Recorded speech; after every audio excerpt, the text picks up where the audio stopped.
जी। अच्छा मेरे मासूम दोस्तों, जो सबसे अहम बातें हैं ना एनपीओ की मैं पहले पढ़ा रहा हूं, ये ना हो कि थ्योरी पढ़ते पढ़ते आप थक जाएं। दो कॉन्सेप्ट्स एनपीओ में वेरी वेरी इंपॉर्टेंट है, मैं पहले पढ़ा रहा हूं आपको। डन मेरे भाई जी। छोटे छोटे से दो कॉन्सेप्ट्स हैं लेकिन हैं बड़े अहम। सर आप आइएगा पेज नंबर, थ्योरी पढ़नी है मेरे भाई हमने इसकी। प्री बैच वालों, आप लोगों ने ये दोनों कॉन्सेप्ट्स पहले पढ़े हुए हैं, आप इन दोनों कॉन्सेप्ट से आगे सुनना शुरू कीजिएगा जी। मेरे मासूम दोस्तों सर मेरे भाई अपना जरा कहानी सुनिएगा, जरा पहले स्टोरी सुनिएगा फिर इंशाल्लाह बात समझ आ जाएगी। सर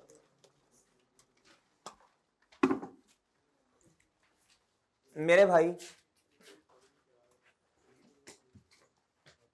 जेर जल्दी जा, मेरा चांद चाय का करो, कुछ जल्दी करो, जल्दी मेरे लिए भी ले आना। अच्छा अब मेरी बात सुनो बच्चों, गौर से सुनना, गौर से सुनना मेरे भाई।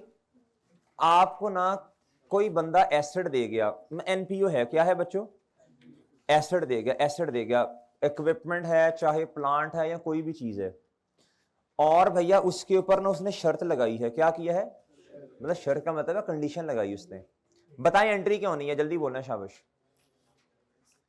PP debit, liability credit, liability credit, deferred, इस तरह करके कुछ कर लें आप। ओके बच्चों। अच्छा मेरे मासूम दोस्तों, अब आपने क्या करना है, जैसे जैसे डेप्रिसिएशन को किताबों में रिकॉर्ड करेंगे वैसे वैसे डेफर्ड, ये जो इनकम है ना, लायबिलिटी, सॉरी डेफर्ड लायबिलिटी या इनकम जो भी कहते हैं, इसे डेबिट करोगे, इनकम को क्रेडिट करोगे, ऐसे ही होगा ना, थोड़ा थोड़ा करके, थोड़ा थोड़ा करके। इधर तक तो कोई मसला नहीं है। ये बात हमने एनपीओ में भी पढ़ी है, ये बात हमने IS-20 में भी पढ़ी है। किताबों में एसेट पढ़ा हुआ है और किताबों में मेरे भाई उससे रिलेटेड लायबिलिटी भी पड़ी है। जैसे जैसे मैचिंग कॉन्सेप्ट है ना, जैसे जैसे किताबों में एक्सपेंस रिकॉर्ड होगा उसी बेसिस पर किताबों में इनकम रिकॉर्ड होगी। सुनना जरा, बात गौर से सुनना। एसेट है किताबों में, एसेट की बुक वैल्यू थोड़ी थोड़ी कम होनी है, होनी है। उधर से लायबिलिटी भी थोड़ी थोड़ी कम होनी है, होनी है ना। फिर लायबिलिटी कम होगी तो इनकम ने बढ़ना है, इधर से बुक वैल्यू ने कम होना है तो एक्सपेंस ने बढ़ना है। मैचिंग कॉन्सेप्ट, इधर तक बातें सही हैं? इल्हामी बात तो नहीं हो रही ना? चलो समझ आ गई होगी, आ गई होगी समझ। अच्छा फिर टाइम बहुत हो जाएगा ना। अच्छा अब सुनना, अगली बात सुनना बच्चों, अगली सुनना। एसिड तबाह दे बच्चों, आग लग गई, शॉर्ट सर्किट हुआ या कोई भी रीजन हुई, आप इंपेयर कर लें इसे। क्या कर लें बच्चों? एसिड इंपेयर हो गया। क्या हो गया बच्चों? बताएं एंट्री क्या होनी है। इंपेयरमेंट, लॉस, डेबिट,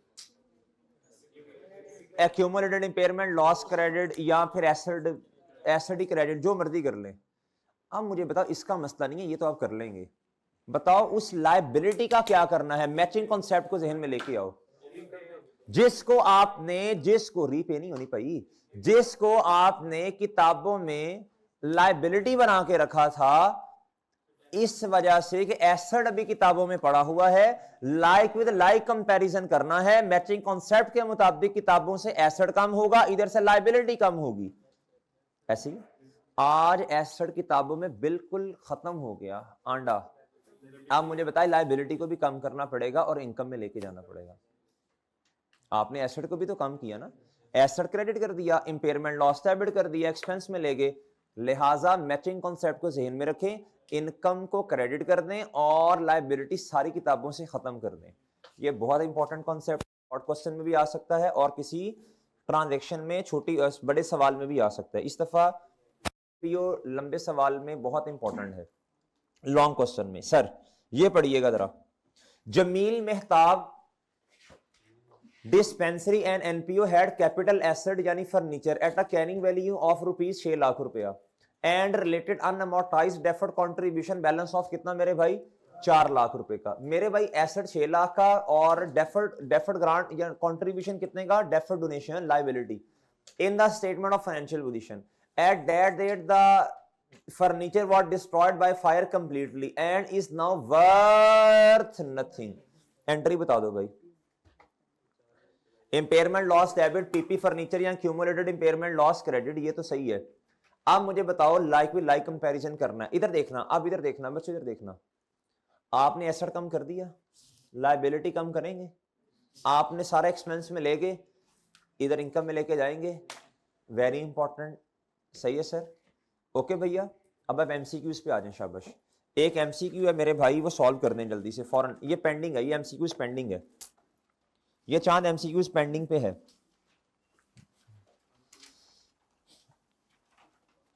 ये किताब मुझे दे दो ना, एक किताब दे दो, इधर से खुलने में बड़ा टाइम लगना है। ये एमसीक्यूज था मेरे चांद है,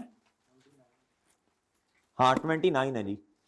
जी पेज नंबर 1017 क्या था जी, an NPO has a capital asset of furniture at a carrying value of 8 lakh and related unamortised deferred contribution balance of 480,000 in the statement of financial position. क्या था, at that date the furniture was destroyed by fire completely and is now worth nothing. मेरे भाई जल्दी से entry बता दीजिए, जिसने तो खैर एंट्री नहीं की, जिसने एंट्री नहीं की, जिसने एंट्री नहीं की, आप वैसे बताइएगा जरा। Write down the furniture bye 8 lakh and recognize revenue of 480,000 related to the deferred contribution provided or restrictions has been complied with। मेरे ख्याल बीटा जवाब सही नहीं है, क्या ख्याल है? क्या सही है? ओके मेरे भाई, ले सर ये हो गया जी। ये एक कॉन्सेप्ट था इंपॉर्टेंट वाला। 28 भी ऐसा ही है? नहीं वो कुछ और है, वो कुछ और है, वो मुझे याद है, अभी पढ़ाता हूँ ना भाई जी। इधर आए, अभी बताता हूँ वो भी। मेरे मासूम दोस्तों, अब आपने आना है जी लर्निंग ऑब्जेक्टिव 3 पे। लिखो वेरी वेरी वेरी इंपॉर्टेंट, 3 दफा लिख लो, लिखो शाबाश, वेरी वेरी वेरी इंपॉर्टेंट लिखो जी, शाबाश शाबाश शाबाश। हिम्मत करें भी, हिम्मत करें, टाइम कम है, मुकाबला बहुत ही ज्यादा सख्त है जी। जी शाम हो रही है, रात हो रही है, आपने घरों को भी जाना है जी मेरे भाई। Learning objective 3 inventories and non current assets मेरे भाई जी। मेरे दोस्तों इधर देखना बच्चों, बात सुनना। ये हमने ना एनपीओ के सवालों में पास पेपर्स में एक बात पढ़ी थी। एक बंदा मटेरियल देके चला गया, हमने उसे फेयर वैल्यू पर रिकॉर्ड करना है, याद है ना? एक बंदा इक्विपमेंट देके चला गया था, फेयर वैल्यू पर रिकॉर्ड करना है। अगर उसके ऊपर शर्त है तो भैया लायबिलिटी, नहीं है तो सीधा मेरे भाई इनकम में डोनेशन। सही है जी। When an NPO recognize contribution of material and goods, the cost of inventories shall reflect the fair value at the date of contribution। ये कोई नई बात नहीं, हमें पहले ही पता है। असल बात ये है मेरे भाई, इधर आओ। कभी कभी ऐसा होता है बच्चों, एनपीओ जो है ना, वैसे ना हमने IS 2 में एक कॉन्सेप्ट पढ़ा हुआ है, inventory should be stated at lower of cost and NRV. ऐसे मेरे भाई एनपीओ के केस में ना ये कॉन्सेप्ट थोड़ा चेंज हो जाता है। अच्छा नॉर्मल रूल यही है, लेकिन एनपीओ का जो काम है ना, असल में इसने ना कुछ इलाकों में थोड़ी सी अमाउंट लेके ना चीजें दे देनी होती हैं। जो उनकी इन्वेंट्री है, नॉर्मली वो 50 रुपए की चीज बिकनी है, उनको कहते हैं यार 5 रुपए, 10 रुपए, 2 रुपए, 5 रुपए, या फ्री ऑफ कॉस्ट ही वो क्या करते हैं बच्चों, जी दे देते हैं। ऐसे ही है जी, कॉन्सेप्ट है जी, इन्वेंट्री आपने देनी है जी नॉमिनल चार्ज। क्या बच्चों, बहुत कम अमाउंट। क्या मेरे भाई, कहता अगर ये वाला सिनेरियो हो ना, अगर ये वाला सिनेरियो हो, अब दो बातें हो सकती हैं, या तो जिसको चीज देनी है उससे आप थोड़े से पैसे ले लें, या पैसे ले ही ना, कोई चीज ले लें बदले में। डन मेरे भाई। आपने टेक्स्ट में कॉन्सेप्ट पढ़ा होगा इन काइंड का, किसका मेरे भाई, पैसे नहीं, पैसे नहीं, ऐसे ही है ना, इन काइंड। और दूसरा सिनेरियो है मेरे भाई अदर। इन अदर का मतलब इन कैश मेरे भाई। अब उसूल सुन लीजिएगा, उसूल सुन लीजिएगा। पहले इन कैश की बात करते हैं। कहता बहुत तवज्जो से बात सुननी है। वैसे उसूल क्या होता है जी, inventory should be stated at cost and NRV ना, एनआरवी लोअर ऑफ। इधर है जी measured at cost and current replacement cost. इधर क्या है बच्चों, मेजर्ड एट। आप फिर इन्वेंट्री को किस तरह किताबों में रिकॉर्ड करेंगे, वो वाली सारी नहीं, एनपीओ में सारी इन्वेंट्री नहीं, वो वाली जिसे आपने थोड़ी सी अमाउंट पे देना है। सही है ना, नॉमिनल चार्ज। और बदले में या तो थोड़े से पैसे लेने हैं या फिर कुछ चीज ले लेनी है। मैं तो 50 वाली चीज के बदले में 5 रुपए की चीज ले ली जी, या पैसे ले लिए 5 रुपए। कहता है मेजर्ड एट कॉस्ट एंड, या कॉस्ट पे करें lower of, measured at cost या फिर and current replacement cost, similar item की कॉस्ट। ओके मेरे भाई, जो लोअर है। अगर मेरे भाई, अब आपने मुझे खुद बता देना है, खुद बताना है खुद।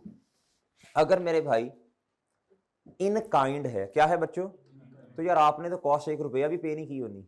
इन काइंड, इन काइंड, ना पैसे लेने ना देने, इन काइंड। मेरे मासूम दोस्तों मैयड एट कॉस्ट नहीं होगा, फिर मैयड at current replacement cost and fair value. Done मेरे भाई, काइंड के लिए फेयर वैल्यू का लफ्ज आ जाएगा, कौन सा आ जाएगा? ठीक है सर। अब ये बात आपको तब ज्यादा अच्छा, अभी आपने लिखना कुछ नहीं, अभी पहले एग्जांपल सॉल्व करनी है, फिर इंशाल्लाह बात समझ आएगी। अब आप इधर आए, पहले एग्जांपल सॉल्व कर लें। एग्जांपल नंबर 15, एग्जांपल नंबर 15 मेरे भाई कहता जी medicine for all is an NPO which provides medicine to community.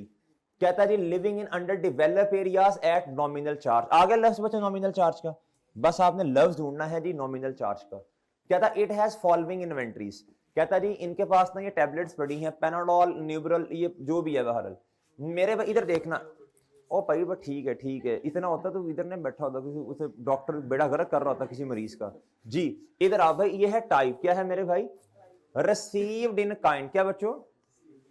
Purchase for cash. अब मेरी बात तवज्जो से बात सुननी है, focus focus focus focus. In kind, और ये चारों क्या है बच्चों? कैश। ये क्या है मेरे चांद? कैश। अब सुनना बात जरा, इनके लिए इन चारों के लिए रूल बता दो, अभी पढ़ के आए हैं, lower of cost and current replacement. और भाई इसके लिए क्या है? लोअर ऑफ कॉस्ट खा को नहीं है भाई इधर जी, इधर replacement cost and fair value. अब इधर देखो, लेकिन एक मसला है। अच्छा मसला भी खैर कोई नहीं है, लोअर ऑफ ही है ना। अब अच्छा इधर देखें, इधर तो इसने लिखा कॉस्ट निल है ही नहीं, कॉस्ट ही कोई नहीं। बताओ एनआरबी को तो गोली मार दो ना, एनआरबी को ऐसे काट दो, काट दो, काट दो, काट दो इसको, काट दो इसको। अब आपने स्टेटमेंट ऑफ फाइनेंशियल पोजीशन में करंट एसेट रिकॉर्ड करना है ना। बताओ बच्चों मुझे, करंट रिप्लेसमेंट कॉस्ट और फेयर वैल्यू दोनों में से लोअर क्या है? 26,000 रुपया ये। अब इन चारों में से मेरे मासूम दोस्तों आपने किसके साथ कंपैरिजन करना है? इधर देखो, ये कॉस्ट, इसका कंपैरिजन इधर से काटो ये। अच्छा पेपर में ना ऐसे कंफ्यूज ना हुआ करो कि ये जो इररेलेवेंट है काट दो, इररेलेवेंट है बच्चों से क्या कर दो? काट दो। ओके मेरे भाई, अब इनके साथ कंपैरिजन होना है, किसके साथ मेरे भाई? इनके साथ कंपैरिजन है। इसमें से जो लोअर है उस पर टिक लगाते जाओ, दोनों में से। इधर टिक लगा, इधर टिक लगा, ये दोनों बराबर है, इधर टिक लगा, इधर टिक लगा, और इधर से मेरे भाई इन दोनों में से टिक इधर लगा मेरे भाई 18,000 रुपए पे। ओके सर, चारों को ऐड कर लो। पहले आपने 26,000 को ऐड किया था, इसमें अब इन चारों को लोअर वालों को ऐड कर लो, आपका स्टॉक 94,700 पे पड़ा हुआ है। डन मेरे भाई, क्या ख्याल है? देख लेंगे। ओके मेरे भाई, डन सर, ये करेंगे खुद इंशाल्लाह क्वेश्चन। डन है भैया? अच्छा अब आप इस तरह करें, ये ना समरी जल्दी से बना ले, ताकि ना आपको याद ना भूल जाए कहीं। फौरन से पहले समरी बनाओ, शाबाश, जल्दी करो शाबाश, ये समरी बना लो। वैसे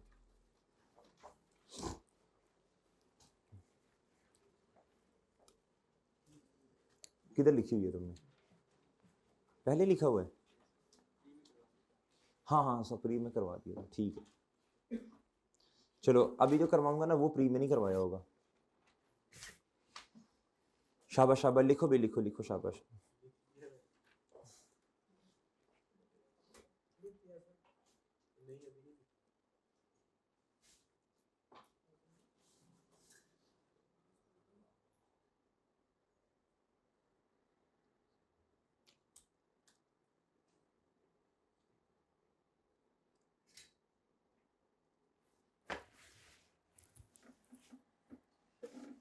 चलो भाई लिख लो ना खट्टू, कैसे लिख लिया तुमने? नोटेड। चलो शाबाश, बाकी भी हिम्मत करो। लिख लिया जी? जी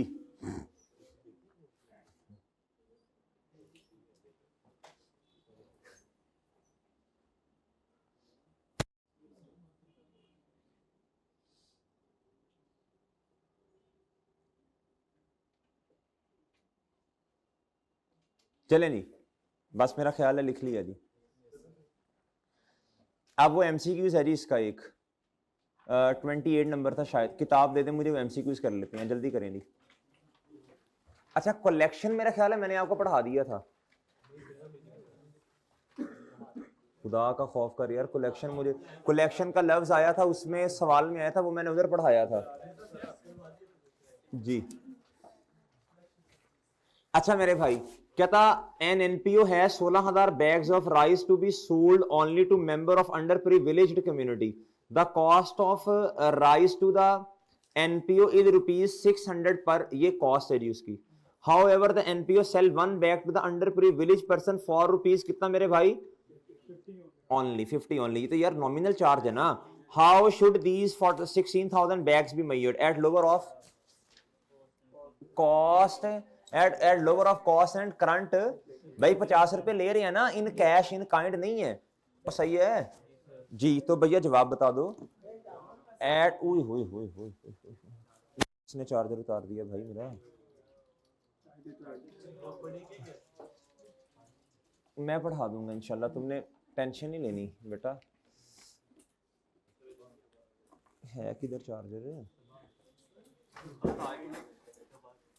नहीं लगा दोगा यार। अच्छा उतार के ले गए हैं यार। कादी जाओ जरा सुहेर के पास, जल्दी जाओ, जल्दी, शाबाश। उसे को भाई चार्जर जल्दी से दे दे जी मेरे भाई। अच्छा ये वाला कॉन्सेप्ट हो गया जी। अच्छा अब आप मेरे भाई आ जाए जल्दी जी। क्या क्या हुजैफा, यकीन कर मजाक का टाइम नहीं है। हाँ पूछो पूछो, सीरी क्यों दे रहे, एनपीओ है ना यार, अंडर प्रिविलेज एरिया कम्युनिटी, यो बिजनेस करने तो नहीं बैठे, एनपीओ है। एनपीओ एनपीओ नॉन, इनका मकसद नहीं होता, इनका मकसद प्रॉफिट कमाना नहीं होता। एनपीओ पढ़ लिया सवाल आप पूछ रहे तुझे जी मेरे भाई। ये टर्मिनोलॉजीज आपको पहले ही बता दी हुई हैं ये वाली जी मेरे भाई। इधर आए इधर, इधर आए भाई, काम ज्यादा है असल में, ये ना टिट्टो पार्टी करने बैठेंगे ना, यकीन करो खत्म नहीं होगा, फिर कल बुलाना पड़ेगा, फायदा है कोई, फिर रोना पीटना शुरू कर दोगे जी मेरे मासूम दोस्तों। इधर देखो इधर यार, ये बातें आपने पढ़नी नहीं है, आपको पहले ही पता है। इधर देखो इधर भाई, अनरिस्ट्रिक्टेड कंट्रीब्यूशन का मतलब क्या होता है, जिस पर कोई शर्त ना हो। रेस्ट्रिक्टेड का मतलब क्या होता है, जिस पे शर्त लगाई हो, एक्सटर्नल। ओके जी, ओके है, बस ठीक है। एंडोमेंट फंड का आपको मैंने पहले ही बताया हुआ है, मैं आपको ना लिंक कर रहा हूं, अगर इधर से पढ़ने बैठोगे आपको समझ कुछ नहीं आनी, मैं पहले बता रहा हूं यार। एंडोमेंट फंड की 2-3 मोटी मोटी बातें आपको लिखवाई भी हैं। एक सेट अमाउंट स्टेब्लिश कर दी जाती है, सही है सर, इसके अंदर एडिशन भी होती है, ये फंड फलता फूलता भी है। और मेरे मासूम दोस्तों और बताओ, शाबाश जी, इसमें से पैसे निकलते भी हैं इस फंड में से, और ऐसे ही है ना। अच्छा, और मेरे मासूम दोस्तों लेस रिस्क की जगह पर इन्वेस्टमेंट की जाती है। ओके, और इसके साथ लफ्ज लिखा होता है एक्सटर्नल बंदा जो है इस फंड के अंदर पैसे जमा करवा गया, लेकिन हम इसे फिर भी फंड्स के अंदर ही क्लासिफाई करते हैं। डन मेरे भाई, ये आपको पता है। रेस्ट्रिक्टेड फंड क्या होता है जी, जल्दी बोलें, शाबाश। रेस्ट्रिक्टेड फंड लायबिलिटी, और अगर इंटरनल बंदों ने रेस्ट्रिक्शन लगाई वो फंड में जाएगा, वो लायबिलिटी नहीं है मेरे भाई। जनरल फंड क्या होता है जी, अनरेस्ट्रिक्टेड। अनरेस्ट्रिक्टेड समझ रहे हो। अच्छा अब ना जल्दी से आपने ना मुझे इन सवालों के जवाब देते जाना है यार। आप खुद पढ़ने बैठोगे ना आपका बहुत टाइम लगेगा, इसलिए मेरे साथ पढ़ लें। हो गया सर जी, ये पढ़े इधर। कहता जी, a professional body of accountants the NPO sets up a fund for financial support of a deserving students for this पर, साथ साथ मेरे साथ पढ़ते जाएं, आपका टाइम कम लगेगा। 100 million have been allocated, that will be invested, and 80% of the investment income shall be used for student support and 20% of investment income shall be added to the fund investment। यार ये इस तरह का सवाल भी किया था जी, एंडोमेंट फंड है ये। The fund investment shall not be available for use by NPO for its own operations, shall preserve the principal। ये देखा प्रिंसिपल अमाउंट एक आपने सेट करनी है, उसको और इस्तेमाल नहीं करना, एंडोमेंट फंड है जी। A healthcare NPO has raised money through special marketing drive in which overseas contribution deposited $100 each in its Save a Life fund। कहता बाहर मुल्क से भी लोगों ने contribution the. The contribution shall be used for the NPO's routine operations। भाई routine operation से धोखा नहीं खाना, कुछ और भी हो सकता है। कहता which focuses on providing life saving drugs to patients who cannot afford the cost। हाँ उन्होंने डोनेशन दी, उन्होंने कोई शर्त नहीं लगाई, उन्होंने ये नहीं कहा कि इसको जनरल ऑपरेशंस में, ये भी हो सकता है, ये भी हो सकता है एक बंदा डोनेशन देके जाए और कहे जनरल ऑपरेशन आपके जो है ना ऑपरेटिंग जो चीजें ऑपरेशनल वाली हैं उसमें इस्तेमाल करना, तो ये भी रेस्ट्रिक्शन ही है एक किस्म की। इसको फिर आप स्पेसिफिक फंड में नहीं इस्तेमाल कर सकते। ये जनरल ऑपरेशंस के लफ्ज से धोखा नहीं खाना आपने, और सही है जी। बहरहाल इधर तो उन्होंने पैसे दिए, आपने जनरल फंड में इस्तेमाल कर लिए, ये तो जनरल फंड है। An educational NPO has set up a fund for development of a new school in nearby rural area. The fundraising drive has been successful as many people have contributed for the इस काम के लिए। The fundraising clearly stated that funds so raised shall only be used for the construction and operation of school। जी ये बताने की जरूरत नहीं है, रेस्ट्रिक्टेड है। ओके मेरे भाई, अच्छा एक बात समझ लीजिएगा, ये रेस्ट्रिक्शन असल में होती क्या है, ये ना 2.2 पे आइएगा, ये मैंने एक दफा लफ्ज इस्तेमाल किया था एक्सप्लिसिट और इम्प्लिसिट। आप लोगों ने तब बहस की थी, पता नहीं एक्सप्रेसिव और इस तरह की, पता नहीं प्री बैच वाले थे, पता नहीं कौन थे। ऑन कंडीशन में ओनली बी एक्सटर्नली इंपोज, कहता है कंडीशन होते ही एक्सटर्नली इंपोज्ड है। इंटरनल जो कंडीशन इंपोज होती है हम उसे कंडीशन ही नहीं मानते। ओए ओके है भाई। However, internal restriction may be imposed in a formal manner by the organization itself by director and trustees। कहता है उस कंडीशन को कंडीशन नहीं मानते, होती कंडीशन ही है लेकिन उसको लायबिलिटी, ये कहना चाह रहे। ओके लें सर, यार ये मुझे बताने की जरूरत नहीं है, काट दो बेशक। यार जिस बच्चे को ये पता चल गया कि रेस्ट्रिक्टेड अनरेस्ट्रिक्टेड क्या है, उसे फंड भी समझ आ जाएगा। ये बार बार वही बातें कर रहा है, पहले एंडोमेंट कॉन्ट्रीब्यूशन, पहले रेस्ट्रिक्टेड कॉन्ट्रीब्यूशन, फिर वो रेस्ट्रिक्टेड फंड की बात करेगा, और बात तो वही है ना जी। मेरे मासूम दोस्तों इधर आओ, इधर आओ। कहता है ए हेल्थ केयर एनपीओ, ये गौर से पढ़ना है, बीटा और ईटा, ये जरा गौर से पढ़ना है। A health care NPO received 10 million from a wealthy individual subject to the condition that this amount shall only be used for acquisition of a land. भाई बताओ जल्दी से, इधर रेस्ट्रिक्शन लग रही है मुझे। ए हेल्थ केयर, ये फंड की बात कर रहा है, कंट्रीब्यूशन नहीं फंड कह रहा है। A health care NPO received 25 million contribution from a wealthy individual. कहता जी the sole purpose of the amount is to support the sole purpose. भाई ये भी रेस्ट्रिक्शन है एक तरह की, ये भी क्या है बच्चों, एक तरह की रेस्ट्रिक्शन है। कहता जनरल ऑपरेशंस में इस्तेमाल करना है, आगे फ्यूचर में आने वाले साल, ये पढ़ा आपने फ्यूचर में आपने क्या उसका नाम है, इसलिए इस्तेमाल करना है। एन एजुकेशनल एनपीओ कहता received a plot of land from mister Salman subject to condition that this land shall only be used for construction of a primary education school to be run by that NPO. अच्छा कहता था fair value of this plot is rupees. जी बताएं जी, construction किस पे करनी है, प्राइमरी एजुकेशन के लिए, ये भी रेस्ट्रिक्टेड है मेरे चांद। आगे an education NPO received a plot of land from mister Jamal subject to condition that this land or sale proceeds. कहता इससे जो पैसे आएंगे from its disposal only be used to achieve general objectives of that NPO. कहता the fair value of this plot of land is rupees कितना बच्चों।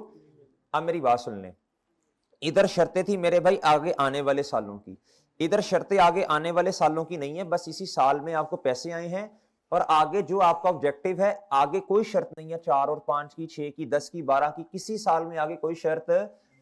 इसमें और इसमें फर्क बता दे कोई बच्चा मुझे जल्दी से, इसमें और इसमें फर्क बता दे कोई बच्चा मुझे। उसमें फ्यूचर की रेस्ट्रिक्शन है, इसमें उसने कहा फ्यूचर में सिर्फ किधर इस्तेमाल करने हैं, स्पेसिफाई किया 4 और 5। इधर मेरे भाई क्या है, उसने कहा जी पैसे आए ना, बस आप जहां मर्जी इस्तेमाल कर लो। ओके मेरे भाई, जनरल एक्टिविटीज में जहां मर्जी इस्तेमाल कर लो। ओके हाईलाइट कर लो, 4 और 5 को हाईलाइट कर लो, इस वजह से फर्क पड़ गया।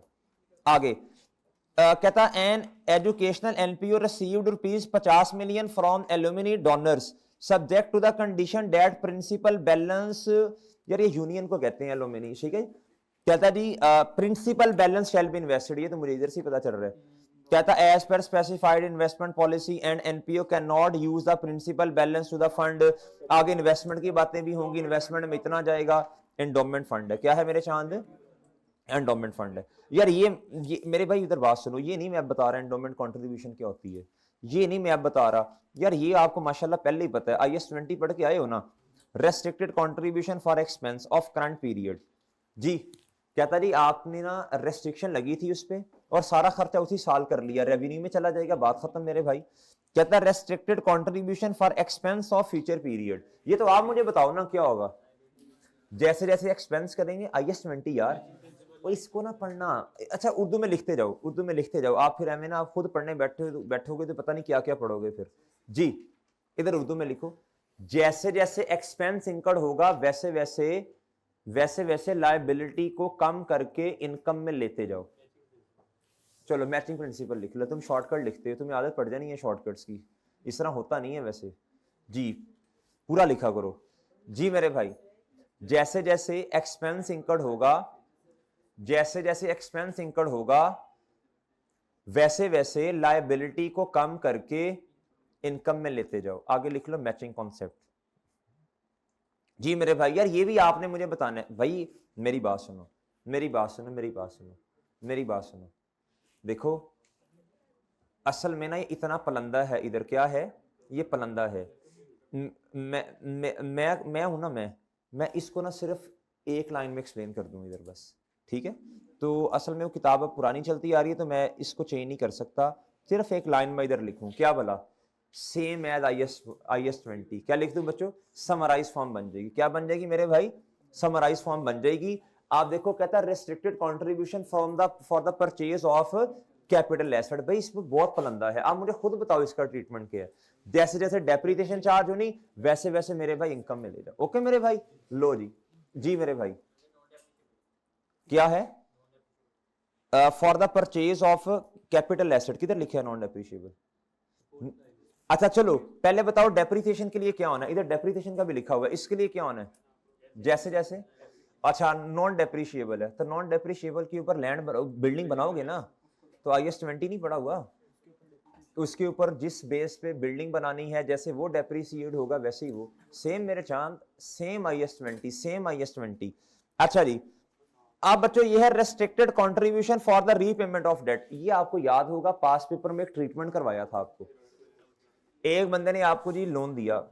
अच्छा मैंने आपको एंट्री करके सिखाई थी, कैश डेबिट लोन क्रेडिट। वो बंदा कहता है यार देखो आप तो बड़ा माशाल्लाह अच्छा काम कर रहे हो, मुझे लोन वापस ना करो। हमने कहा फिर, उसने कहा यार आप फलाहो बहबूद में लगाओ इसे, लोन डेबिट इनकम क्रेडिट।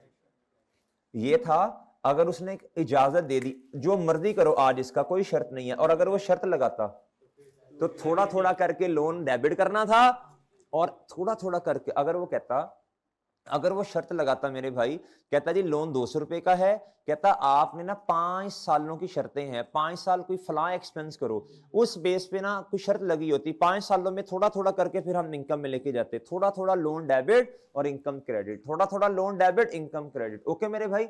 यार जितना मैं फैलाना चाहूं ना, जितना मैं फैलाना चाहूं इस चैप्टर को, इसकी थ्योरी को मैं फैला दूं, 3 घंटे भी लगा दूंगा ना मेरे भाई, तो ये फिर भी बात नहीं सिमटनी।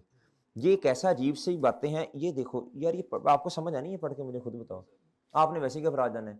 सिंपल लिखो, सिंपल सिंपल लिखो मेरे भाई, जितना पेपर पॉइंट ऑफ व्यू के लिए इंपॉर्टेंट है उससे ज्यादा इंशाल्लाह आपको आता होगा। ओ यार सिंपल है ना, देखो मेरी बात, सिनेरियो आ गया पेपर में, सिनेरियो आ गया, सुनो मेरी बात सुनो, दांत अंदर करो जी। इधर देखो मेरे भाई, इधर देखो, कहता जी लोन है जी 200 रुपए का, कितने का, 200 रुपए का। कहता नाराज नहीं होना ना आपने जी, ठीक है। कहता जी लोन है 200 रुपए का, कितने का है बच्चों, 200 रुपए का। कहता चुप हो जा, चुप नहीं होना तुझे जी, लोन है 200 रुपए का। कहता जी कोई शर्त नहीं है, आपने मुझे लोन रीपे नहीं करना, बस यार सीधा इनकम में ले जाओ। इस तरह का एक पास पेपर में एक ट्रीटमेंट हमने पढ़ा था, मैंने कहा था इसका कोई इंपैक्ट नहीं है सवाल में, उन्होंने ऑलरेडी ये काम किया है। आगे कहता लोन 200 का है, कहता जी 5 सालों की बेसिस पे ना आपने अगर 40-40 का खर्चा कर लिया तो लोन माफ कर दूंगा। अब मेरे भाई आपने क्या करना है, आपने expense debit cash credit, expense debit cash credit हर साल, और लोन आपने वापस करना था ना, लोन डेबिट कैश क्रेडिट, उसकी जगह लोन डेबिट इनकम क्रेडिट।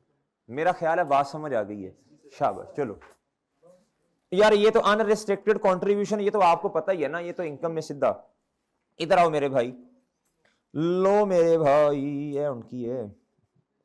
अच्छा ये तो आप कर ही लोगे यार, ये बहुत आसान सी चीजें हैं। चलो एक दो मैं करवाता हूं। कहता how the above amount of rupees 1 million should be recognised in the books of village cricket club. Ali has been very successful in business. When जब कहता वो आपकी तरह माशाल्लाह जवान था, he very much enjoyed playing cricket and has very fond memories of his days at the village cricket club. कहता उसकी बड़ी यादें वाबस्ता हैं. He has donated rupees 1 million 10 lakh to the club to fund the building of a new club which is, अपनी औकात नहीं भूला ना, जब अल्लाह ने कुछ दिया तो उसको औकात याद है, which is under construction and expected to be completed by the end of. अब उसने पैसे किस लिए दिए जल्दी बताओ मुझे. उसने कहा जिधर मर्जी लगा दो. यार बार बार वही सवाल है. Restricted contribution. ओके मेरे भाई, आगे जी. कहता a social club in a small town has managed to accumulate a significant balance on its accumulated fund over the year. Its board of trustees had decided, boards of trustees ने decide किया है.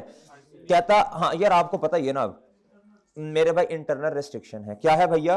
Internal restriction है यार, ये खुद कर लेना बस, ये हो जाएगा इंशाल्लाह. ये वाला भी इंशाल्लाह हो जाएगा जी. चलो ये मैं पढ़ता हूं.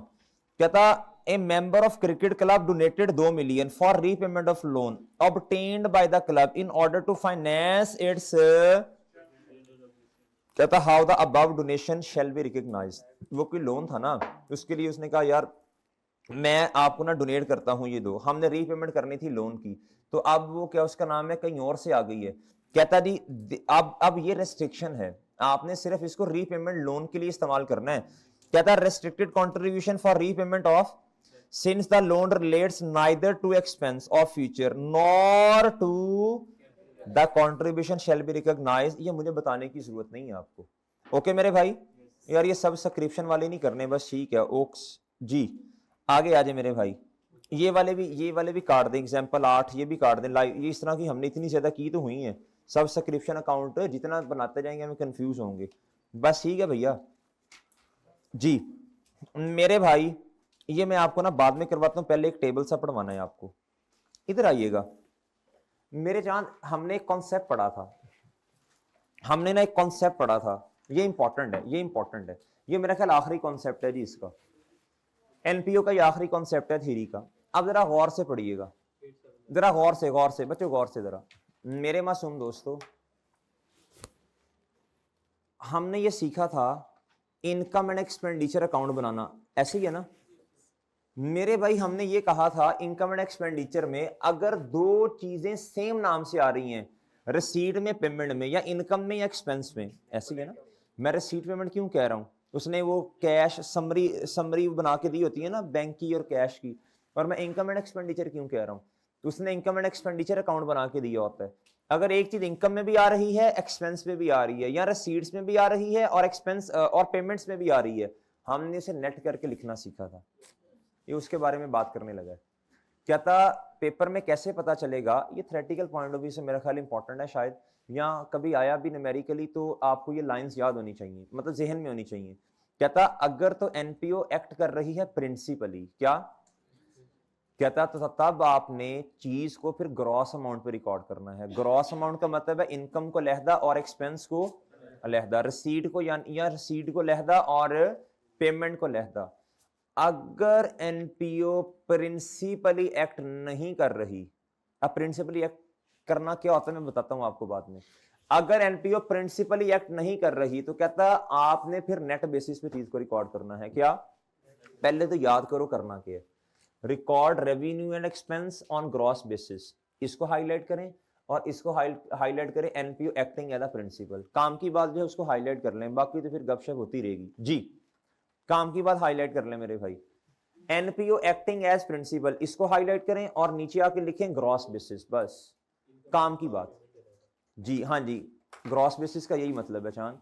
इनकम एक्सपेंस अलहदा या रिसीट्स एंड पेमेंट्स अलहदा. और इधर हाईलाइट करो नॉन एक्टिंग एज प्रिंसिपल, इधर लिखो जी नेट बेसिस. इधर क्या लिखो? ओके मेरे भाई, डन मेरे भाई, और सही है. ओके भाई सर, ठीक है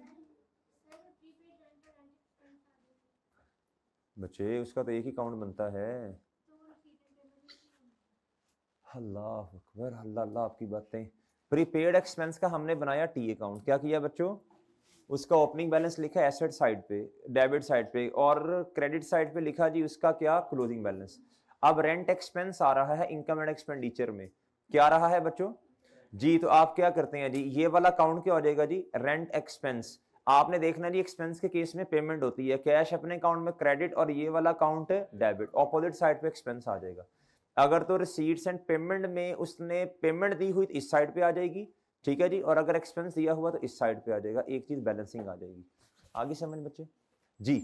अच्छा जी, आप मेरे भाई जरा सुनिएगा जी, कहता NPO acting as a principal, इसका मतलब समझ लें, involve in organising the event, यानी आगे आगे होके सारी चीजें खुद मैनेज कर रही हैं। क्या मेरे भाई, सारी चीजें एनपीओ खुद मैनेज कर रही है। कहता bears the risk and liability associated with the, कहता नुकसान जो है अगर हो गया तो वो सारा किसका होगा जी, बेनिफिट होगा तो वो भी किसका होगा जी, रिस्क का लफ्ज समझ नहीं बच्चों। इधर क्या होगा, not involve in organising the event, ये इवेंट को ऑर्गेनाइज करने में इन्वॉल्व नहीं है। यानी एक बंदा आता है, वो उन्हें कहता सर आप माशाल्लाह बहुत अच्छा काम कर रहे हैं, मैं आपके बिहाफ पे, सुनना, मैं आपके बिहाफ पे एनपी नाम आपका इस्तेमाल होगा, इवेंट मैं ऑर्गेनाइज करूंगा। एनपी ने कहा बस ठीक है, और क्या। उन्होंने कहा जी डोनेशन आई, सर आप आपके लिए है ना, आपके लिए डोनेशन है। उन्होंने कहा जी, एनपीओ ने कहा जी ठीक है। उन्होंने कहा लेकिन सर ऑर्गेनाइज मैं खुद करूंगा, ऑर्गेनाइज आप नहीं करेंगे। उसने कहा ठीक है, हमें क्या मसला, जब क्या उसका नाम है जी, हमें क्या इशू है, आप ऑर्गेनाइज करें, हम एक्ट नहीं कर रहे प्रिंसिपली, पैसे तो हमें ही आने हैं ना। तो बात समझ रहे हो। कहता bears no risk and liability associated, पैसे आ गए तब भी ठीक है, ना ये नुकसान हुआ तब भी उस बंदे का हमें मसला ही नहीं है। कहता एक तो ये बातें, दूसरा अगर क्वेश्चन में कुछ नहीं लिखा, जिस तरह हमने इतने पास पेपर्स किए, किसी एडजस्टमेंट में अगर इंफॉर्मेशन में लिखा हो acting principally, not acting principally, तो हमने साइलेंट के केस में हमेशा नेट बेसिस, मैंने आपको कहा था ना भाई नेट कर दो, नेट कर दो, नेट कर दो, नेट कर दो, नेट कर दो, उस टाइम मैं आपको ये दो बातें बताता ना, आपको समझ ही नहीं थी आनी। तो सही है भैया, एंड पे आके बस चलो। आप मेरे भाई सुन लो, अब मेरे भाई अगर ज्यादातर ये होगा क्वेश्चन साइलेंट होगा, और अगर क्वेश्चन कभी साइलेंट ना हुआ तो फिर आपने देखना है अदर इंफॉर्मेशन में उसने क्या लिखा है, हिंट क्या दिया है। ओके बच्चों, आओ बच्चों इधर जरा, अब ना इसकी जरा ना प्रेस्टिक कर लेते हैं, क्या करते हैं, इंपॉर्टेंट है। कहता एन एनपीओ एंगेज, सर आप हर चीज को इंपॉर्टेंट कहते हैं। मैं रीजन बताता हूं बच्चों, हम ना कोई 7वीं 8वीं का पेपर नहीं दे रहे, आप सीए का पर्चा दे रहे हैं। कौन सा पेपर दे रहे हैं, सीए का। एक छोटा सा पॉइंट छोड़ दिया, उसमें से 8-10 नंबर का पेपर आ गया, ठाकुर तो गियो। तो मेरे भाई इसलिए सुन लो ना, इसलिए ये बच्चों ये प्रोफेशनल स्टडीज में ऐसे ही होता है। इसमें जितना भी पढ़ा लेना आप, अगर आप मुझे कहेंगे ना कि सर आपने जितना पढ़ा लिया आप सेटिस्फाइड है, मैं कहूँ नहीं। क्यों मैं तो चाहता हूँ 5-7 क्लासेस और मिल जाएं मतलब जी। लेकिन अच्छा मैं सही बात कह रहा हूँ, मैं वो नहीं, मैं सही बात सीरियस हूँ।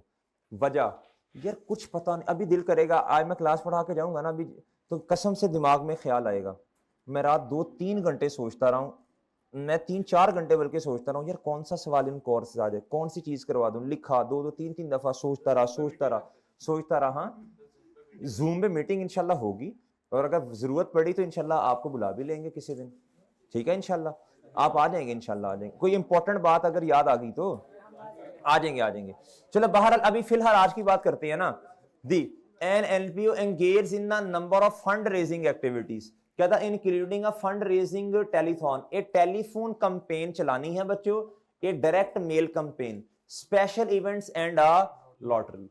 The NPA uses outside fund raising consultant, कहता कौन इवेंट मैनेज कर रहा है बताओ, एनपीओ कर रही है, इन्होंने कंसल्टेंट को हायर किया टू कंडक्ट द टेलीथॉन। के अंग्रेजी से अंग्रेजी आप बोल रहे हैं, आप माशाल्लाह सेलिब्रिटी हैं, सही है जी, सही है ना कि सर आप आएंगे तो आपकी वजह से लोग जो हैं जी।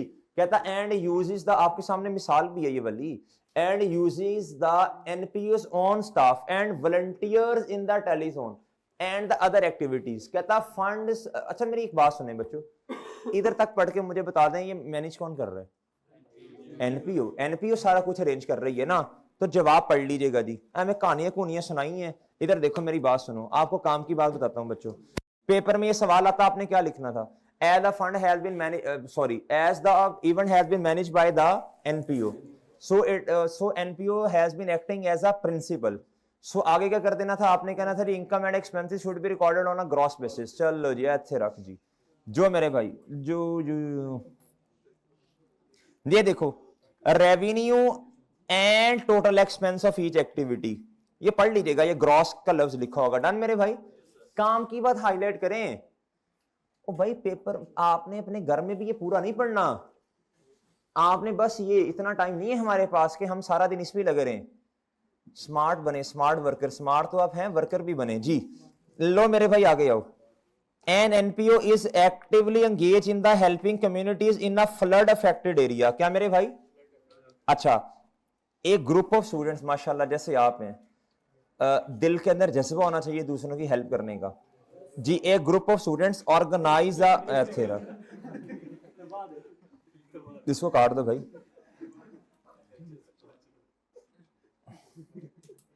काम भी किया है, हराम किया है, चैरिटी जी। मैंने पढ़ा नहीं था ना मेरे भाई, मैं भी इतना नहीं ये पढ़ रहा, मैं आपके साथ ही पढ़ रहा हूं। Announcing that the net proceed of the event shall be given to the NPO. कहता सुनो सुनो इधर सुनो, साईवाल वाली इधर सुनो। कहता ये जो नेट प्रोसीड सर होंगी ना, ये अभी मैंने आपको एग्जांपल दी, वो कहता सर ये आपकी हैं। क्या है बच्चों बताओ जी। इसमें वो जो बॉयज हैं वो क्या कर रहे हैं बच्चों, वो प्रिंसिपल रिएक्ट कर रहे हैं। ठीक है मेरे भाई जी। तो मेरे भाई इधर लिखो नॉट द प्रिंसिपल। क्या बच्चों आगे जी, कहता जी the net proceeds received are recognise net proceeds, ये काम की बात हाईलाइट कर लो। डन मेरे भाई, डन मेरे भाई। अच्छा ऊपर आइएगा जरा, ऊपर आइएगा ए इधर। यार ये 2-3 एग्जांपल्स रह गई हैं, ये जरा करवा दूं मैं। हाँ जी 10, ये 2-3 रह गई है ना, बस फिर ये एनपीओ खत्म हो जाएगा। कहता Mujahid health care is a registered NPO, it has received government funding of rupees कितना 20 million for which it has to provide vaccine. क्या मेरे भाई? अच्छा यार ये सर्च कर लेना, इसका नाम क्या है, for a viral disease to general public to क्या बच्चों, without taking any fee from, कहता उनसे कोई भी फी नहीं लेनी। Discuss the accounting treatment of the above prospect जी। ये जल्दी से बता दो बच्चों, जल्दी से बता दो। अच्छा अब ना इधर ना वो बात नहीं वो कर रहा, असल में ये पेपर में आएगा ना सवाल तो बड़ा क्लियरली उसने, ये देखो ये असल में गवर्नमेंट फंडिंग की हेडिंग है। क्या है बच्चों? गवर्नमेंट फंडिंग की हेडिंग है। हेडिंग किसकी है? कहता जी अब मेरी बात सुनना। कहता ये जो पैसे हैं ना ये गवर्नमेंट ने दिए हैं 20 मिलियन। कितने दिए हैं बच्चों? क्यों दिए? जल्दी बोलो जल्दी शाबाश। वैक्सीन के लिए। कहता amount of 20 million is being calculating on a dose basis. कहता जी which might indicate that 20 million should be recognised as a free fee for services in. अच्छा जी। कहता however since the services is not being provided to the government. कहता government को service नहीं दे रहे, गवर्नमेंट ने सिर्फ फंडिंग की है। क्या किया बच्चों? हाँ जी, but rather to MH community. कहता था government funding of 20 million shall be considered as आ, ये IS 20 है। क्या है?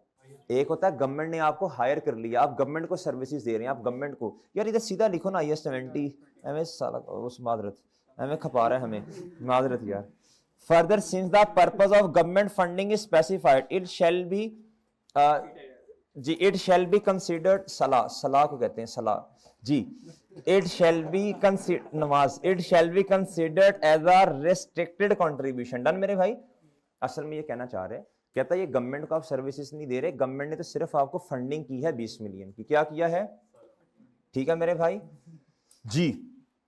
आगे मेरे भाई ये आ जाएंगे एग्जांपल नंबर 11 पे। NPO receive funding to undertake, ये गवर्नमेंट से फंडिंग आ रही है, to undertake specific research project the NPO contracts as its on discretion with the साइंसदान जी टू परफॉर्म द रिसर्च। कहता अब बात सुनना गौर से, कहता ये साइंसदान साहब से कंसल्ट किसने किया? गवर्नमेंट ने फंडिंग दे दी और साइड पे होगी गवर्नमेंट साइड पे है, अब आप सारी चीजें मैनेज कर रहे हैं। NPO would not have undertaken the research project had the fund have not been available। ये कंफ्यूज करने के लिए इसने कहा, कहता है ये साइंसदान से आप राब्ता ना करते अगर आपके पास फंड ना होते। कहता whether the funding revenue and cost of scientist services be presented on gross basis और net basis। बताओ जी, आपने जवाब देना है ग्रॉस या नेट। भाई गवर्नमेंट ने फंडिंग दी है और फंड देके साइड पे जी लो मेरे भाई ग्रॉस बेसिस और सही है यार, इतनी प्रैक्टिस काम नहीं है जितने सवाल हमने कर लिए हैं।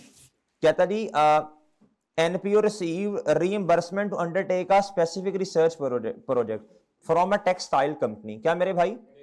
अच्छा, the NPO allocates an employ to textile company for the conduct of बोलो शाबाश। कहता था NPO would be reimburse for all the cost related to that employ. क्या बच्चों? That employ. अच्छा अब मेरी बात सुननी है, ये पहले सिनेरियो समझ लो। ये क्या हुआ असल में, सुनना सुनना। कहता जी ये रीएम्बर्समेंट गवर्नमेंट एनपीओ ने रिसीव की है फंडिंग, फंडिंग का मतलब पैसे मिले, to undertake a specific research project, ये किसी प्रोजेक्ट पे काम कर रहे थे। कहता फॉर अ टेक्सटाइल कंपनी, कहता जी टेक्सटाइल कंपनी का कोई प्रोजेक्ट था। The NPO allocates an employ to a textile company, इन्होंने एनपीओ ने टेक्सटाइल कंपनी को अपना एम्प्लॉय दे दिया। कहता जी the NPO would be reimburse for all the cost. आप उस एम्प्लॉय को सैलरी देनी है, इन्होंने एनपीओ ने अपनी जेब से देनी है ना। ओ भाई हेलो मेरी बात सुनो, अब मेरी बात समझो, मेरी बात समझो, मैं आपको पूरा आप समझाना पड़ेगा मुझे। भाई एम्प्लॉय किसका है? एम्प्लॉय किसका है? अगर एम्प्लॉय का लफ्ज ना होता, ये जो एनपीओ है बाहर से कोई बंदा अरेंज करती और उस टेक्सटाइल कंपनी वालों को दे देते कि सर देखें ये बंदा आपके पास है जी, आपने 500 रुपया देना है। सही है जी, कितना जी? 500 रुपया। आपने क्या किया जी, उस 500 में से 500 हमें दे, 200 उसको दे। आपने फिर नेट बेसिस पे चीज को रिकॉर्ड, मेरे भाई इधर क्या है, सैलरी आपने देनी है, आपका एम्प्लॉय है कि टेक्सटाइल वालों ने सैलरी देनी है। तो एक्सपेंस आपको सैलरी ग्रॉस बेसिस पे रिकॉर्ड करना है, नेट बेसिस पे रिकॉर्ड करना है? तो सैलरी तो रिकॉर्ड करोगे ना। अच्छा अब मेरे भाई, अच्छा मेरा ना पहले ओपिनियन पिछली अटेम्प्ट में इस सवाल को लेके ना नेट बेसिस था, क्या था, लेकिन फिर थोड़ी सर्च की तो ये ग्रॉस बेसिस ही बनता है। मैं तो अपनी गलती मान लेता हूँ फौरन, तो नॉलेज अपडेट होता है ना बंदे का। पिछली दफा मैंने नेट बेसिस इसका करवाया था, नेट बेसिस, लेकिन थोड़ी मैंने सर्च की तो सर्च करने से ये पता चला कि भैया ये जो सैलरीज, ये एम्प्लॉय किसका है? बोलो शाबाश, एनपीओ का। अच्छा बजाहिर ना दिखने को लग रहा है नेट बेसिस, लेकिन नेट बेसिस सही नहीं है। ठीक है जी। अच्छा जी अब मेरे भाई अब बहुत तवज्जो से बात सुननी है। भैया ये सैलरी किसने देनी है? बोलो शाबाश, एनपीओ ने देनी है। अब मेरे भाई लेकिन जो पैसे मिलने हैं उस टेक्सटाइल वालों से, वो आपको रीइंबर्समेंट मिलनी है, आप ग्रॉ वो इनकम में ले जाएंगे। ठीक है ग्रॉ, हाँ जी ठीक है मेरे भाई, ये बात याद रखनी है, इधर लिख लो। सैलरीज एनपीओ वालों ने देनी है अपने एम्प्लॉय को, सैलरीज एनपीओ ने अपने एम्प्लॉय को देनी है। शाबाश जी। पिछली दफा वाली जो किताब है, जिन बच्चों के पास उधर मैंने नेट करवाया होगा, मुझे अच्छी तरह याद है। चले नहीं, हाँ हाँ